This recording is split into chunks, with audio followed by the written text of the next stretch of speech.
নমস্কার বন্ধুরা, আমার আবেদন সরকারের কাছে, যেখানে স্কুল হবে তার আশেপাশে অন্তত 100 ফিটের দূরে কোনো ঘর করতে পারবে, এটি আমার দাবি। ইউপিএসসির পরীক্ষা হচ্ছে, মানে ভারতবর্ষের সবচেয়ে উচ্চ পদের হচ্ছে পরীক্ষা। তার দেখুন ঘর, দেখুন একদম ঘরের ভিতরে লাগোয়া। হ্যাঁ, চারিপাশে মানে বেরিয়ে যে বাচ্চা কাচ্চারা একটু খেলাধুলা করবে তার তো কোনো ব্যবস্থা নেই। কি ছাদে খেলে নাকি? ছাদের উপরে কি মাঠ আছে নাকি?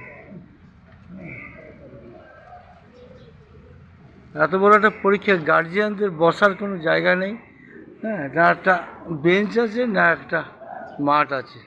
অসভ্য সরকার, অসভ্য রাজনীতি।